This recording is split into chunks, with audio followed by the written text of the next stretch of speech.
Quiero entregar mi saludo afectuoso con el más sincero deseo de grandes bendiciones del Señor a la Iglesia Cristiana de Ciudad Satélite, que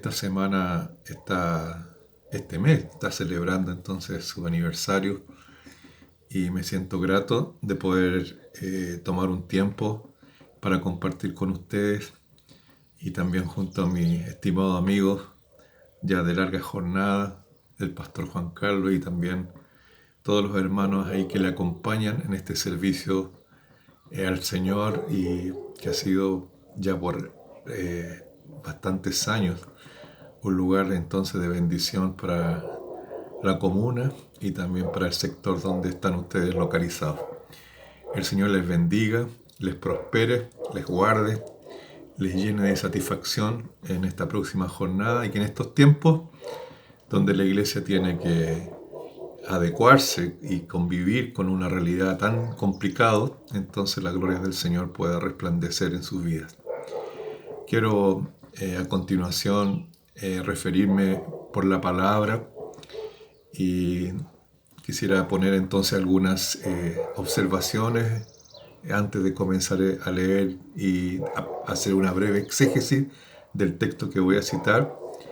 Decirles en primer lugar que la expresión más significativa de la libertad es poder consagrarla a un bien mayor. Somos libres de hacer, de decir, de actuar.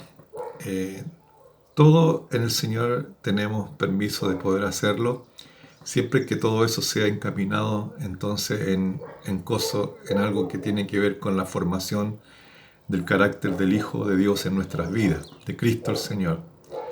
Eh, Nuestra consagración al Señor es la decisión más hermosa y trascendente que podemos realizar. La libertad del ser humano está condicionada a las consecuencias del ejercicio de esa libertad. Y justamente, si bien es cierto, nuestras nuevas generaciones pueden afirmar que tienen el derecho de hacer lo que quieren, las consecuencias de su actuar, eso no lo pueden evitarse. Y de alguna manera todos nosotros somos esclavos de alguna cosa respecto de lo que determina entonces el ejercicio de nuestros actos de libertad. Eh, la libertad misma el Señor la ha concedido al ser humano en el ejercicio de poder entonces decidir sobre su vida, pero no se puede escapar uno y llega uno a ser esclavo de las consecuencias de ese accionar de la vida y indudablemente entonces hay que estar la sabiduría de poder buscar esclavizarnos de aquello que es lo más precioso, o sea, consagrar nuestra libertad a aquello que nos puede parecer lo más precioso en nuestra vida. Así como por un ejemplo, cuando usted que se casó hace poco decidió sacrificar su libertad de hombre o de mujer soltera para consagrarlo entonces a la persona que ama. O cuando una madre tiene sus hijos y luego entonces decide criar sus hijos y consagrar toda la libertad que ella tenía antes de ser madre en esa consagración entonces voluntaria, impulsada por el amor, que de alguna manera quiebra entonces sus otras libertades para condicionar su libertad justamente entonces en el bien precioso de poder criar y educar a sus hijos.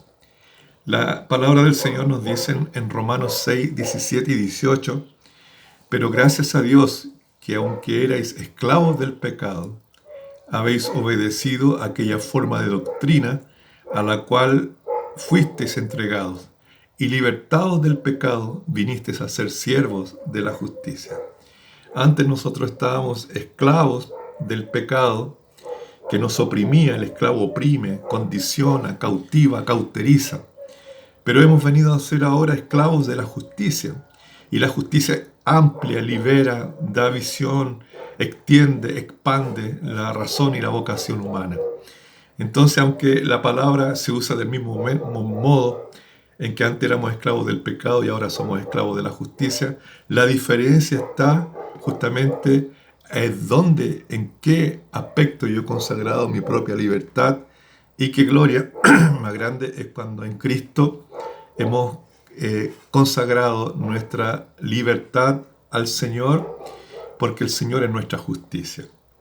El pecado entonces nos esclaviza no solo en una conducta moral deplorable, sino que esclaviza nuestra naturaleza, no permitiéndonos vivir la libertad del Espíritu de Dios.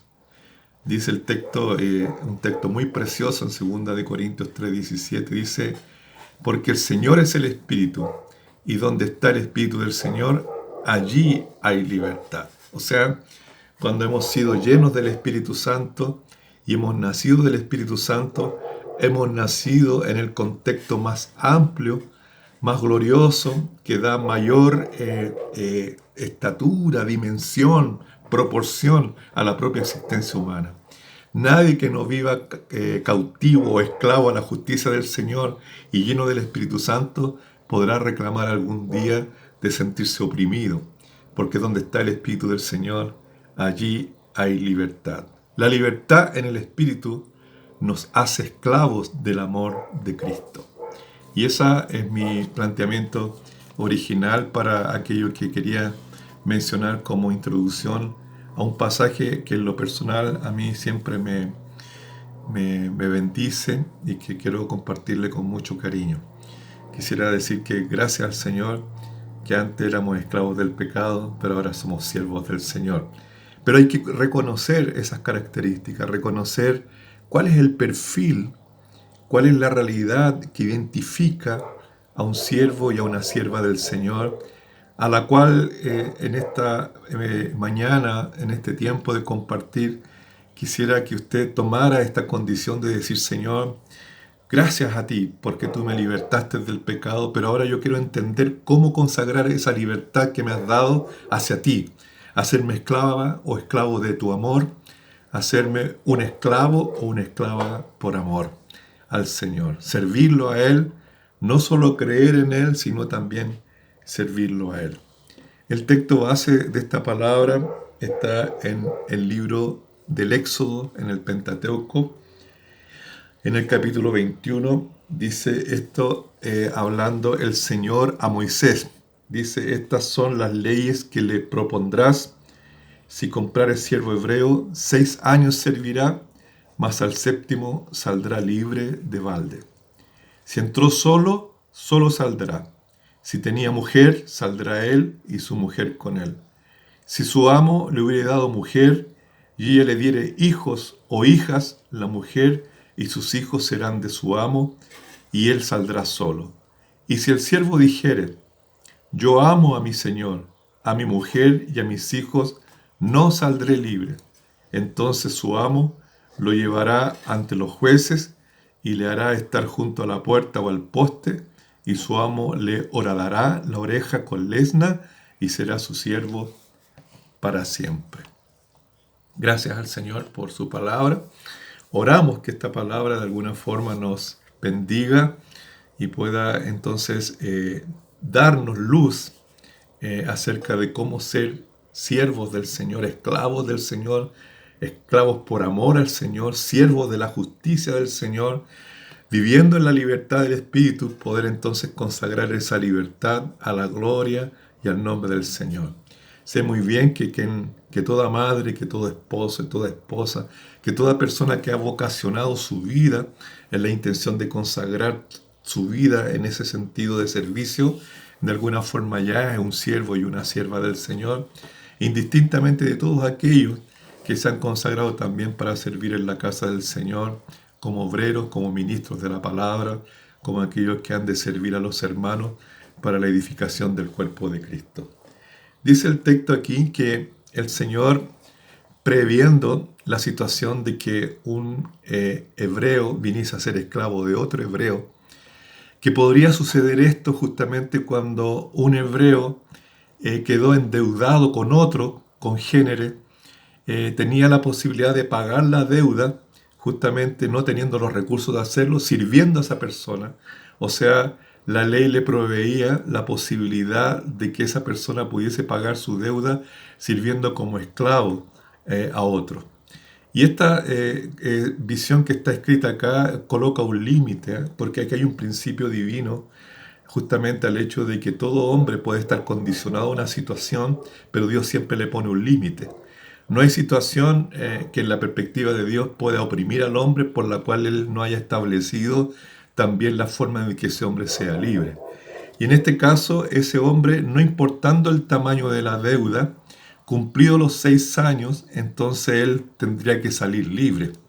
O sea, no importaba si la deuda era 1000, era 100.000, o era 1.000.000, o era 1.000.000.000. La posición de esclavo solamente él tendría que cumplirla durante 6 años. O sea, servir al amo pagando una deuda. Y ese siervo que quedaba condicionado a esclavitud por pagar una deuda, justamente era reconocido públicamente como un deudor que estaba entonces sacrificando su vida al pago de una deuda. Y de alguna manera podemos entender que la esclavitud del pecado es muy semejante a esta esclavitud de este hombre que tenía que pagar durante esos 6 años la deuda que tenía, porque el pecado pasa la cuenta, cobra, oprime al hombre, pero lo oprime sin límite. Distintamente de la intención divina, el pecado deja cautivo al hombre y preso, pagando las deudas justamente de sus malas conductas, de su accionar que no obedece justamente a la voluntad del Señor.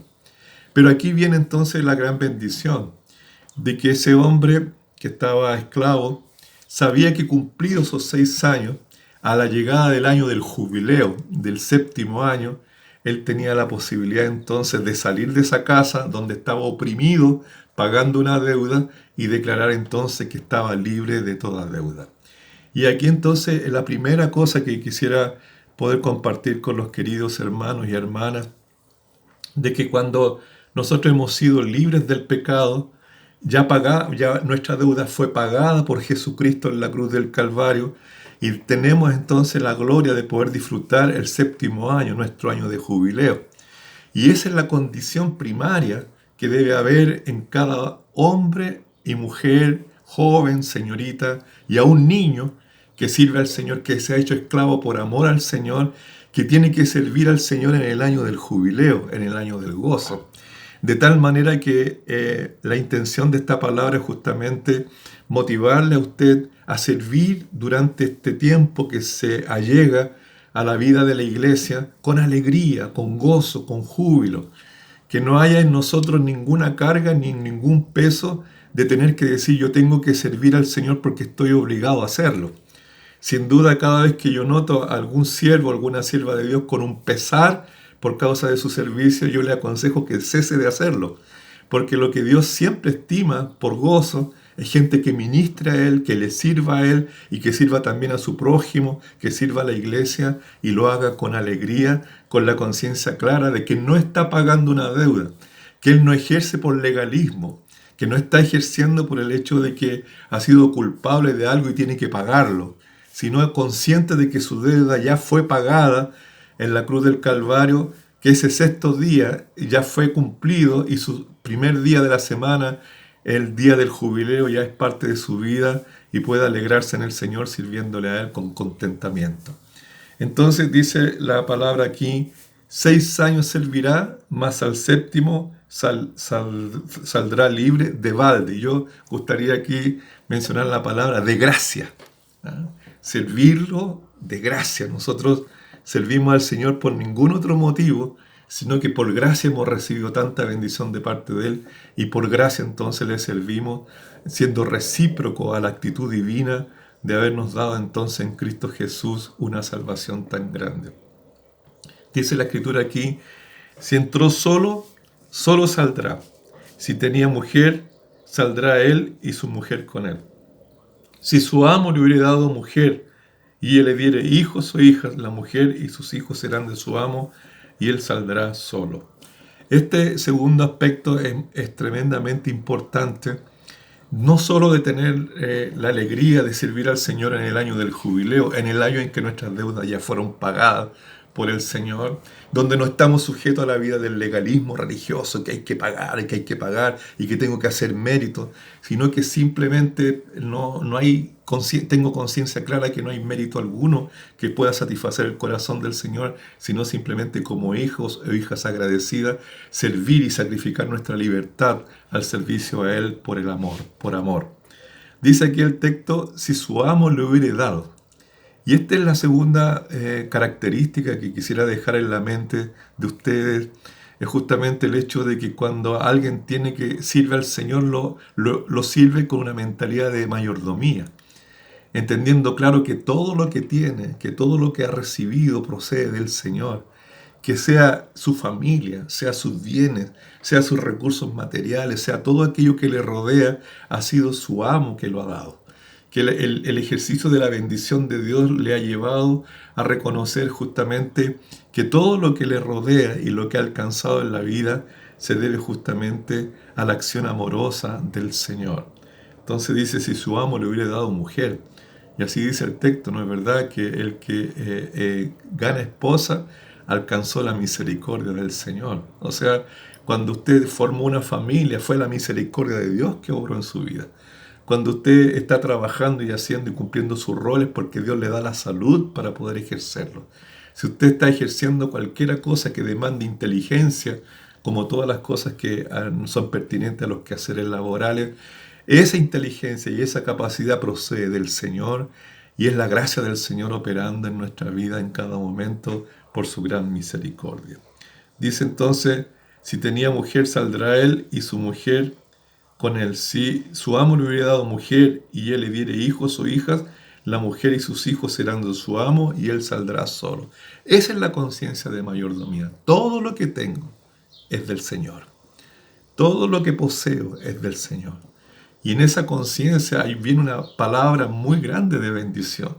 Porque cuando un ser humano tiene la humildad de reconocer que todos sus logros ha sido por la gracia del Señor que lo ha investido de salud, de sabiduría, de inteligencia, de capacidad entonces de explayarse, de extenderse en sus capacidades, de madurarlas a través del estudio, a través de un ejercicio práctico de su actividad, entonces el Señor se agrada de ver entonces que hay personas que son capaces de reconocer tal realidad en su vida y de alguna forma el señorío de Cristo, el Señor como nuestro Señor y amo, es reconocido en gloria y majestad cuando tenemos esa humildad de reconocer que de su mano viene todo lo que tenemos.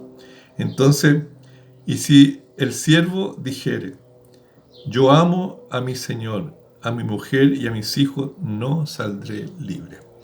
Aquí hay otros dos principios y déjenme poner, ya hablé de que el primero es servir al Señor con la conciencia de que lo servimos en el año del jubileo. Sírvalo con gozo, pero también con la conciencia de mayordomía de saber que todo lo que usted tiene procede de la mano del Señor y si procede de la mano del Señor siempre se multiplicará. La tercera cosa aquí es entender que cuando Dios se mueve en nuestra vida lo hace con un sentido de orden, de autoridad. Porque aquí el siervo dice, yo no me voy a ir de la casa. Y déjeme, antes de que se me escape, decirle de que todo hombre y mujer que confiesa que ama al Señor, una cosa siempre hará, nunca querrá irse de la casa del Señor. Yo no le creo a nadie que me diga yo amo al Señor y se escapa de la comunión en su casa. Este siervo dice yo amo a mi Señor, yo no me quiero ir de su casa. Porque el amor del Señor a esto nos constriñe a estar siempre en la comunión, en la casa del Señor, que es la iglesia del Señor. Entonces, este tercer principio dice él, yo amo a mi Señor, a mi mujer y a mis hijos. Y él establece en esta declaración el orden del Señor de autoridad, no solo para la familia, sino para la convivencia humana, donde siempre el Señor tiene que estar en primer lugar. Y para aquel que tiene su familia, entonces su cónyuge y luego entonces también sus hijos. Si ese orden se pierde, cuando los hijos toman la preeminencia en el sentido del orden de autoridad en la casa, esa casa se torna un caos. Y justamente nosotros vivimos una generación en la actualidad donde los hijos ocupan entonces el espacio de autoridad, ellos son los que ordenan, ellos son los que mandan, ellos son los que exigen, muchas veces no teniendo conciencia clara de que tiene que estar primero en la vida de la familia, como Señor de la casa, es el Señor, nuestro amo, el Señor Jesucristo. Este siervo dice una cosa muy interesante.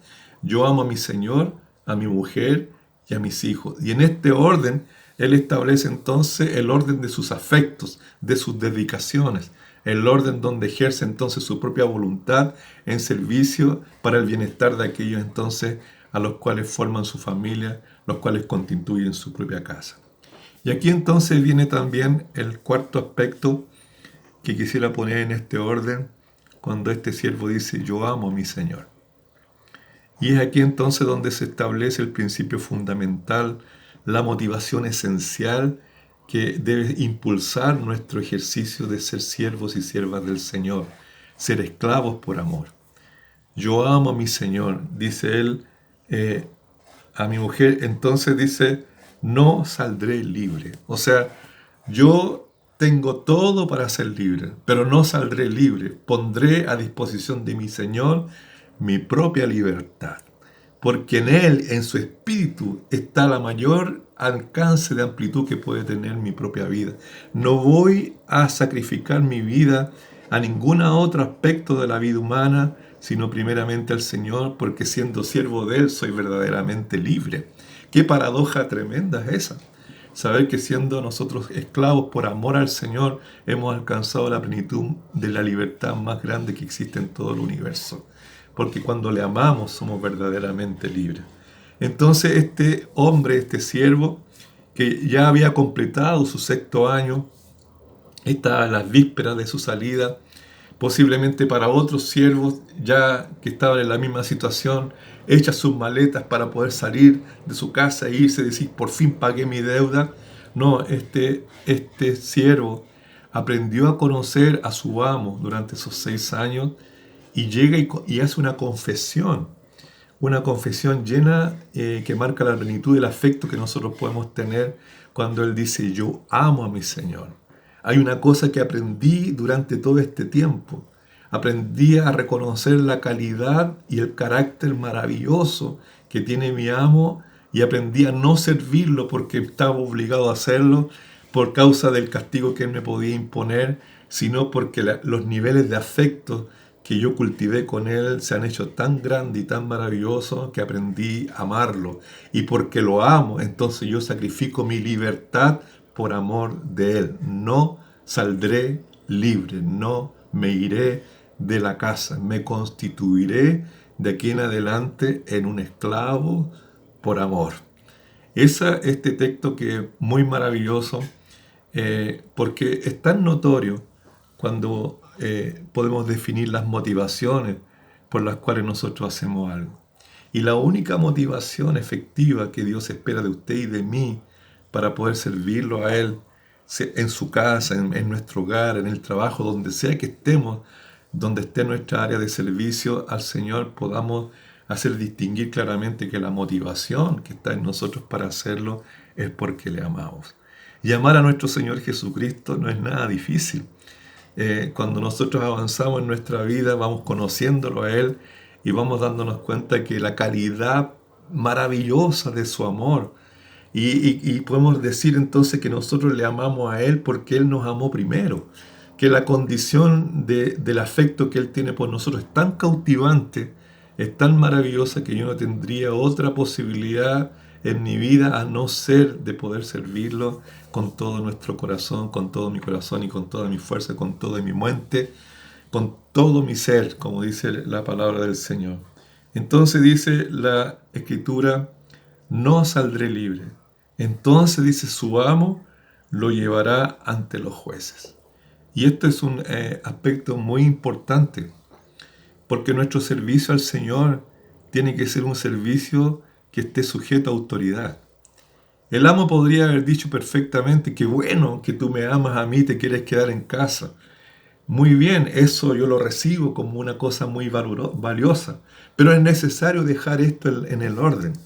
Ir delante de los pastores de la ciudad, que eran los jueces de aquella época, que se colocaban a las puertas entonces para gobernar la ciudad en el antiguo Israel. Ellos se colocaban ahí para ver quién entraba y quién salía y librar de peligro entonces a los habitantes de cada pueblo, de cada ciudad.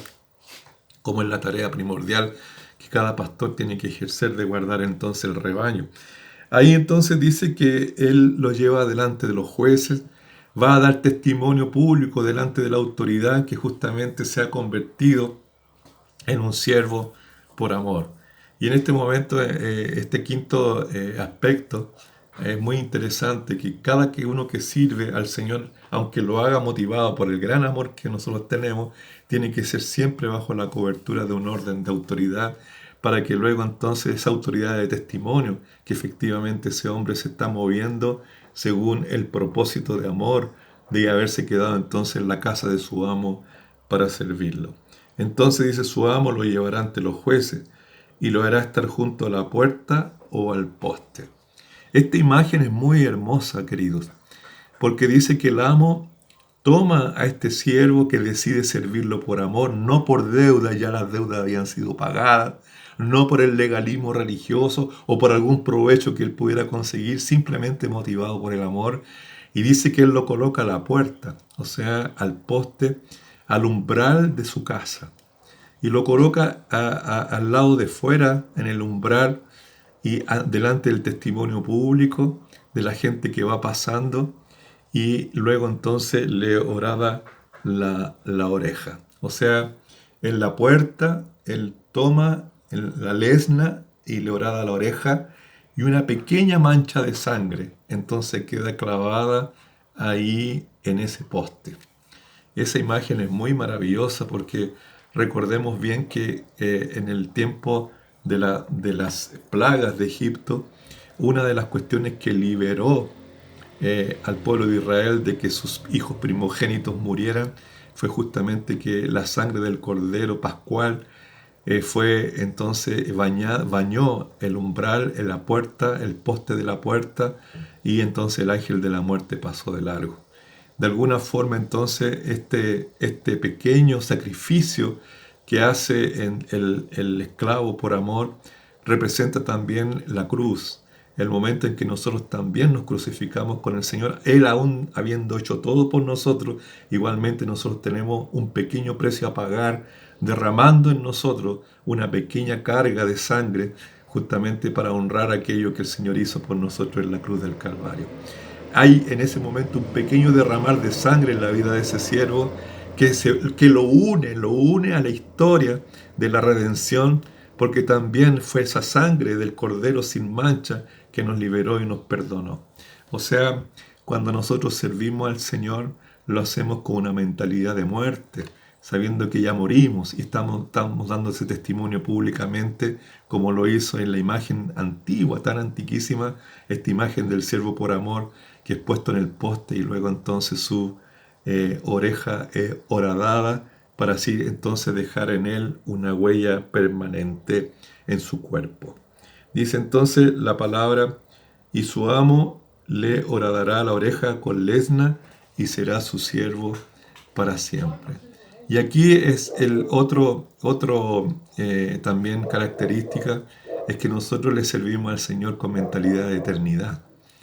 Nosotros servimos al Señor en el año del jubileo, lo hacemos sabiendo que tenemos un principio de mayordomía con respecto de que Él nos ha concedido todo. Lo hacemos entendiendo el orden de Dios de autoridad para la familia, ¿no es cierto?, para la vida del hogar, el Señor primero, después la esposa, los hijos. Lo hacemos básicamente, en cuarto lugar y primordialmente, por amor, porque esa es la motivación esencial. Lo hacemos en quinto lugar también bajo autoridad, con el reconocimiento de la autoridad constituida, ¿no es cierto?, para que haya orden en la casa, pero también lo hacemos con un sacrificio, participando del sacrificio pascual, con la visión entonces de que un día los postes de la casa fueron bañados con la sangre de Cristo, y yo también tendré que tener un pequeño sacrificio al consagrar mi vida al Señor como siervo o sierva por amor. Finalmente, tenemos que lo hacemos con conciencia de eternidad. Será su siervo para siempre. O sea, aquí hay una noticia que quería darle al pastor Juan Carlos y a los pastores de la iglesia y a cada uno de ustedes, hermanos, que servimos al Señor. No hay jubilación para los siervos del Señor. siervos y siervas del Señor estamos llamados a servirle por la eternidad. Yo pienso muchas veces cuando el Señor dice que nosotros hemos de juzgar a los ángeles.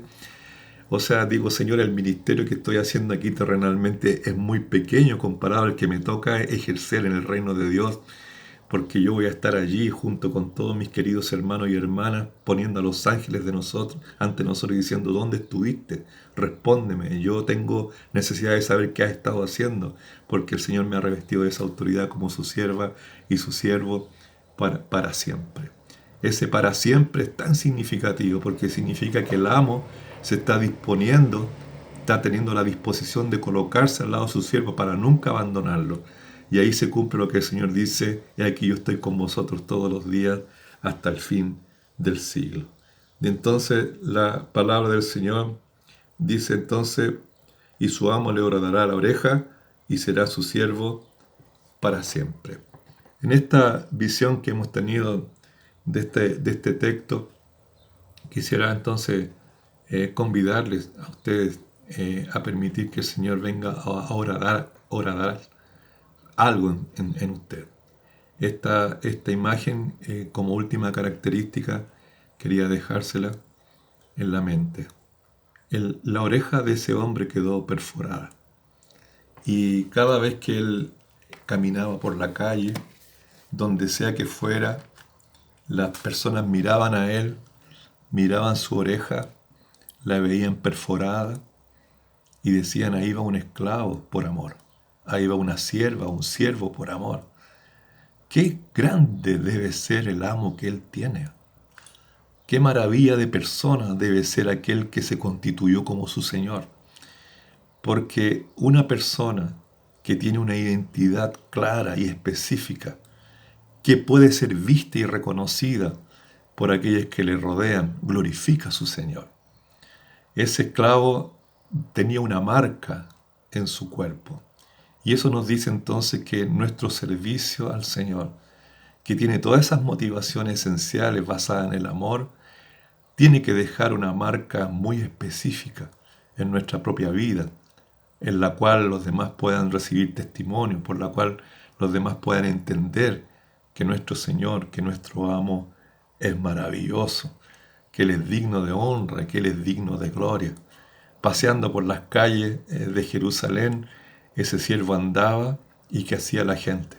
Glorificaba a su amo, a su Señor, diciendo: si este hombre fue capaz de consagrar su vida entera, para siempre, en servicio a su amo, qué maravilla de amo él debe de tener. Y así quisiéramos, queridos, que cada persona que nos ve actuar, que nos escucha, que nos conoce, pueda ver también esa marca en nuestra vida. Una marca que la produce el Espíritu Santo cuando el Espíritu viene y orada dentro de nosotros y saca aquello que es necesario sacarlo de la identidad que no corresponde como hijos y siervos del Señor, para dejar en nosotros la huella permanente de que somos verdaderos